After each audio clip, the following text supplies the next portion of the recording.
ಕರೆದ ತಕ್ಷಣ ಪ್ರೀತಿಯಿಂದ ಬಂದಿರೋದಕ್ಕೆ ತುಂಬ ಥ್ಯಾಂಕ್ಸ್.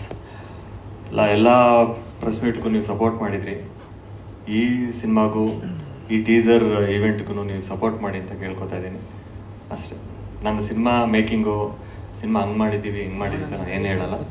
ಸಿನಿಮಾ ನೀವು ನೋಡ್ಬಿಟ್ಟು ಹೇಳಿ, ಆ ಟೀಸರ್ ಏನು ಅನ್ನಿಸ್ತು ಅಂತ ನೀವು ಶೇರ್ ಮಾಡ್ಕೊಳ್ಳಿ ಅಷ್ಟೇ.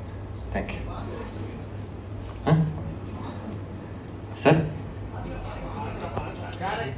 ನನ್ನ ಪಾತ್ರ ಒಂದು ಇದರಲ್ಲಿ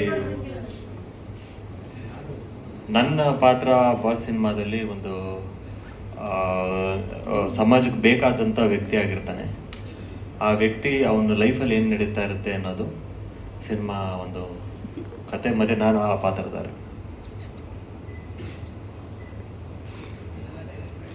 ಮಿಕ್ಕಿದೆಲ್ಲ ಡೈರೆಕ್ಟರ್ ಹೇಳ್ತಾರೆ. ನನ್ನ ಕ್ಯಾರೆಕ್ಟರ್ ಬಗ್ಗೆ ನಾನು ಸಣ್ಣದಾಗಿ ಇಂಟ್ರೊಡಕ್ಷನ್ ಕೊಟ್ಟರೆ ಸಾಕು. ನಿರ್ದೇಶಕರು ಲವ ಸರ್. ಎಲ್ಲರಿಗೂ ನಮಸ್ಕಾರ.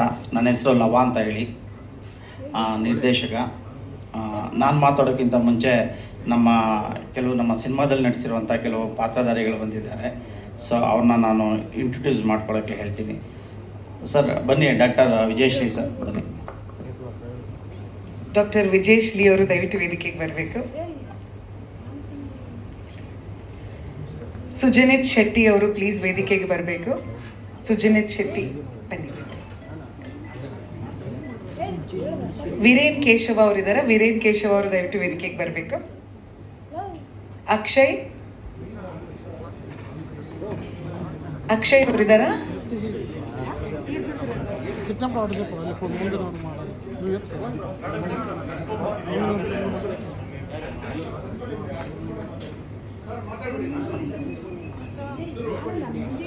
ಇನ್ನೂ ಒಂದಷ್ಟು ಆರ್ಟಿಸ್ಟ್ ಕರ್ಬಿಡ್ಲ ಎಲ್ಲ ಆರ್ಟಿಸ್ಟ್ನ Mahesh ಅವರಿದ್ದಾರಾ?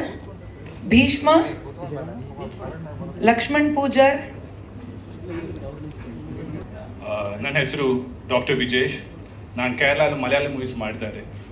2-3 movies I have acted. And first of all, I have to thank director sir for giving me opportunity to be part of this good movie. ನಮ್ಮ ಕ್ಯಾರೆಕ್ಟರ್ ಬಂದು ACP Harish, honest police officer. ಆ character ಮಾಡ್ತಾರೆ. ನಮ್ಮ character ಬಗ್ಗೆ ಜಾಸ್ತಿ ಹೇಳ್ತಕ್ಕಾಗಲ್ಲ, ಅದು ಡೈರೆಕ್ಟ್ರೇ ಹೇಳ್ತೀನಿ ಅಷ್ಟೇ. Thank you. ಎಲ್ರಿಗೂ ನಮಸ್ಕಾರ. ನಾನು ವೀರೇನ್ ಕೇಶವ್ ಅಂತ. ಇಲ್ಲಿ ಬಂದಿರೋಂಥ ಎಲ್ಲ ಮೀಡಿಯಾ ಫ್ರೆಂಡ್ಸ್ಗೆ ಥ್ಯಾಂಕ್ಸ್ ಹೇಳೋಕ್ಕೆ ಇಷ್ಟಪಡ್ತೀನಿ. ಸಿನಿಮಾ ಟೀಸರ್ ನೋಡಿದ್ಮೇಲೆ ನನಗೆ ತುಂಬ ಖುಷಿ ಆಗೋಯ್ತು. ತುಂಬ ಚೆನ್ನಾಗಿ ಮಾಡಿದ್ದಾರೆ. ಈ ಸಿನಿಮಾ ಟೀಸರ್ ಮಾಡಬೇಕಾದ್ರೆ ಶೂಟಿಂಗ್ ನಡಿಬೇಕಾದ್ರೆ ಮಿಡ್ನೈಟ್ 2 ಗಂಟೆ 3 ಗಂಟೆವರೆಗೆಲ್ಲ ಶೂಟ್ ಮಾಡಿದ್ದೀವಿ. ಈ ಪಾತ್ರಕ್ಕೆ ಜೀವ ತುಂಬಕ್ಕೆ ನಾನು ಎಷ್ಟಾಗುತ್ತೆ ಅಷ್ಟು ಮಾಡಿದ್ದೀನಿ. ಇದರಲ್ಲಿ ನನ್ನ ಪಾತ್ರ ಒಂದು ಬಿಸ್ನೆಸ್ ಮ್ಯಾನು. ಅದರಲ್ಲಿ ಏನೋ ಸುತ್ತ ಒಂದು ಘಟನೆಗಳು ನಡೀತಾ, ಅದಕ್ಕೆಲ್ಲ ಕನೆಕ್ಟೆಡ್ ಇರುತ್ತೆ. ಈ ಪಾತ್ರ ಕೊಟ್ಟಿದ್ದಕ್ಕೆ ಡೈರೆಕ್ಟರ್ ಸರ್ ಲವ ಸರ್ಗೆ ಹಾಗೂ ತನುಷ್ ಅವ್ರಿಗೆ ಥ್ಯಾಂಕ್ಸ್ ಹೇಳಕ್ಕೆ ಇಷ್ಟಪಡ್ತೀನಿ.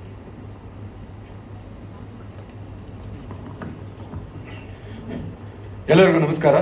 ನಾನು ಭೀಷ್ಮ ರಾಮಯ್ಯ ಅಂತ ಹೇಳಿ, ರಂಗಭೂಮಿ ಹಾಗೂ ಸಿನಿಮಾ ಕಲಾವಿದ. ಇದುವರೆಗೂ ಒಂದು 40 ಸಿನಿಮಾಗಳು ಮಾಡಿದ್ದೀನಿ. ಇದರಲ್ಲಿ ನಮ್ಮದು ಮತ್ತು ನಿರ್ದೇಶಕರ ಜೊತೆಯಲ್ಲಿ ಇದು 3ನೇ ಸಿನಿಮಾ. ಹಾಗೆ ನಾಯಕ ನಟರಾದಂಥ ತನುಷ್ ಅವ್ರ ಜೊತೆಯಲ್ಲೂ 3ನೇ ಸಿನಿಮಾ ಇದು. ಒಂಥರ ಖುಷಿ ಆಗುತ್ತೆ ಅವ್ರ ಜೊತೆಯಲ್ಲಿ ಕೆಲಸ ಮಾಡ್ತಾ ಒಂದು ಕುಟುಂಬದವರೇ ಆಗಿದ್ದೀವಿ. ಈ ಒಂದು ಟೀಸರ್ ನೋಡಿದ್ಮೇಲೆ ಭಾಳ ಖುಷಿ ಆಯಿತು. ಹಾಗೆ ಡಬ್ಬಿಂಗ್ ಟೈಮಲ್ಲಿ ಕೆಲವೊಂದು ಸೀನ್ಸ್ಗಳನ್ನ ನೋಡಿದಾಗ ತುಂಬ ಖುಷಿ ಆಯಿತು. ತುಂಬ ಚೆನ್ನಾಗಿ ಮೇಕಿಂಗ್ ಬಂದಿದೆ ಅಂತ ಅನಿಸ್ತಾ ಇತ್ತು. ಒಟ್ಟಾರೆಯಾಗಿ ಒಂದು ಒಳ್ಳೆ ಪ್ರಯತ್ನ ಮಾಡಿದ್ದೀವಿ. ನನ್ನ ಕ್ಯಾರೆಕ್ಟರ್ ಬಗ್ಗೆ ಹೇಳಬೇಕಂದ್ರೆ, ಒಂದು ಗೋಡನಲ್ಲಿ ಒಂದು ಇನ್ಚಾರ್ಜ್ ಆಗಿರ್ತೀನಿ. ಆಕಸ್ಮಿಕವಾಗಿ ಒಂದು ಕ್ರೈಮಲ್ಲಿ ಇನ್ವಾಲ್ವ್ ಆಗಬೇಕಾಗತ್ತೆ. ಅದು ಯಾವ ರೀತಿ ತಿರುವುಗಳನ್ನು ಪಡ್ಕೊಳ್ಳುತ್ತೆ ಅನ್ನೋದು ಓವರಾಲ್ ನನ್ನ ಒಂದು ಪಾತ್ರದ ಬಗ್ಗೆ ಹೇಳಬೇಕಂದ್ರೆ. ಸೊ ಒಂದು ಒಳ್ಳೆ ಅವಕಾಶ ಮಾಡಿಕೊಟ್ಟಿದ್ದಾರೆ. ಹಾಗಾಗಿ ಇಡೀ ಚಿತ್ರತಂಡಕ್ಕೆ ಹಾಗೂ ನಿರ್ದೇಶಕರಿಗೆ ಹಾಗೂ ನಾಯಕ ನಟರಿಗೆ ಹಾಗೂ ನನ್ನ ಈ ಒಂದು ಪಾತ್ರವನ್ನು ವಿಭಿನ್ನವಾಗಿ ತೋರಿಸೋದಕ್ಕೆ ಸಪೋರ್ಟ್ ಮಾಡಿದಂತಹ ಹಾಗೂ ನನ್ನ ಕಲಾವಿದರಾದಂಥ ಎಲ್ರಿಗೂ ನಾನು ಥ್ಯಾಂಕ್ಸ್ ಹೇಳಕ್ಕೆ ಬರ್ತೀನಿ. ಹಾಗೆ ಮೀಡಿಯಾದವ್ರಿಗೂ ಥ್ಯಾಂಕ್ಸ್, ಪತ್ರಿಕಾ ಮಾಧ್ಯಮದವ್ರಿಗೂ ಥ್ಯಾಂಕ್ಸ್ ಅಂತ ಹೇಳ್ತೀನಿ. ನಮಸ್ಕಾರ. ಎಲ್ಲರಿಗೂ ನನ್ನ ನಮಸ್ಕಾರ. ನನ್ನ ಹೆಸರು ಲಕ್ಷ್ಮಣ್ ಪೂಜಾರಿ. ಮೂಲತಃ ಕರಾವಳಿಯ ಕುಂದಾಪುರ ಭಾಗದವನು. ಬೆಂಗಳೂರಿನಲ್ಲಿ ಪ್ರಸ್ತುತ ಹವ್ಯಾಸಿ ರಂಗಭೂಮಿಯಲ್ಲಿ ಸದಾ ನಾನು 12 ವರ್ಷದಿಂದ ಸಕ್ರಿಯವಾಗಿ ತೊಡಗಿಸ್ಕೊಂಡಿದ್ದೀನಿ. ಅವಕಾಶಕ್ಕಾಗಿ ಅಲ್ದಾಡ್ತಾ ಇದ್ದೆ. ಸೊ ಲವ ಸರ್ ಒಂದು ಸಿನಿಮಾದ ಆಡಿಷನ್ಗೆ ಕರೆದ್ರು. ಪಾತ್ರ ಚಿಕ್ಕದಿದ್ದರೂ ದೊಡ್ಡದಾಗಿ ತೋರಿಸ್ತಾರೆ ಅಂತ ಅಂದ್ಕೊಂಡು ಆಡಿಷನ್ ಕೊಟ್ಟೆ. ಒಂದೊಳ್ಳೆ ಅವಕಾಶ ಕೊಟ್ಟಿದ್ದಾರೆ. ಸ್ಪೆಷಲ್ ಥ್ಯಾಂಕ್ಸು ತನುಷ್ ಅವರಿಗೆ. ಒಂದು ಪುಟ್ಟ ಪಾತ್ರ ಮಾಡಿದ್ದೀನಿ ಅನ್ನೋ ಹೆಮ್ಮೆ ಇದೆ. ಧನ್ಯವಾದಗಳು ಲವರ್ ಸರ್ ಹಾಗೂ ತನುಷ್ ಶಿವಣ್ಣ. Thank you. ಪಾತ್ರದ ಹೆಸರು ನಾನು ಮರ್ತ್ಬಿಟ್ಟಿದ್ದೀನಿ. ಚಿಕ್ಕ ಪಾತ್ರ, ಜೀವನ್ ಅನ್ನೋ ಪಾತ್ರ, ಒಂದು ಕೆಲಸದ ಆಳ್ ಪಾತ್ರ. Thank you. ಸರ್ ಲವ ಅವರೇ, ಲವ ಸರ್ ಈ ಕಡೆ ಸರ್. ಸರ್ ಅಂದ್ರೆ ಟೀಸರ್ ಬಿಟ್ ಸಂದರ್ಭದಲ್ಲಿ ಮಾತಾಡ್ತೀನಿ ಸಿನಿಮಾದ ಕಂಟೆಂಟ್ ಬಗ್ಗೆ ಅಂತ ಹೇಳ್ತಾ ಇದ್ರೆ, ಸೊ ಇದು ನೇರವಾಗಿ ಏನು ಒಂದು ಪ್ರಕರಣ ನಡೀತಾ ಇದೆ ಅದರ ಸಂಬಂಧಪಟ್ಟವಾಗಿ ಇದೆಯಾ ದರ್ಶನ್ ಅವರು? ಸರ್ ಒಂದು ಫೋಟೋ ತಗೊಂಡ್ಬಿಟ್ಟು ಆಮೇಲೆ ನಾನು ಇಂಟರ್ವ್ಯೂ ಕೊಡ್ತೀನಿ ಸರ್. ನಾನು sorry please, sorry extremely sorry.